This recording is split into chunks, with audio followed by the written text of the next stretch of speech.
ISPR की जानिब से प्रेस रिलीज जारी की गई कि जनाब साने 9 मई 2023 के सिलसिले में 19 जो मुजरिमान हैं उनकी सजाएं माफ करने का ऐलान कर दिया गया है। और अब जाहिर बात है ये अप्रूवल जो है वो आर्मी चीफ की मर्जी के बगैर तो नहीं हो सकता। जो प्रो PTI एलिमेंट होगा पहले से प्रेडिक्ट करके बताया, तो उन्होंने कहना है कि जनाब देखें इंटरनेशनल दबाव जो है ना वो काम कर गया और फौज ने जो है वो घुटने टेक दिए। अभी इधर सजाएं हुई थी और अभी आपने ठग करके जो है वो उनकी सजाएं जो है वो माफ़ भी कर दी इसका।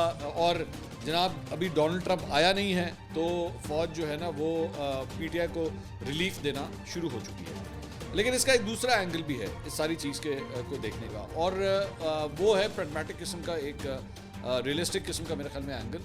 पहली बात तो ये कि 9 मई के हवाले से अगर आप उठा के देखें तो ये अप्रॉक्सीमेटली कोई 1.5 साल का अरसा बनता है। तो अप्रॉक्सीमेटली 1.5 साल से ये ऑलरेडी कैद में थे। तो जिस शख्स को अगर 2 साल की कैद है उसको 1.5 के बाद ही अगर उसको रिहाई मिल गई है, इसमें कौन सा बड़ा तीर मारने वाली बात है। मेरा ख्याल में सबसे बड़ा इसके अंदर जो डिफरेंस आएगा ना वो तो तब आएगा जिनको 10-10 साल कैद की सज़ा हुई है, जिसमें मिसाल के तौर पे हसन न्याजी है, इमरान खान का जो भांजा है, अगर उसे माफ़ी मिल जाती है, वो पहली बात तो माफ़ी मांगे और उसके बाद उसे माफ़ी मिल जाए तो that will be a significant development. लेकिन दूसरे एंगल के ऊपर जो है सारी चीज़ को अगर देखा जाए तो वो ये है कि मुल्क के लिए ये एक अच्छी डेवलपमेंट है, मेरी नज़र में भी अच्छी डेवलपमेंट है।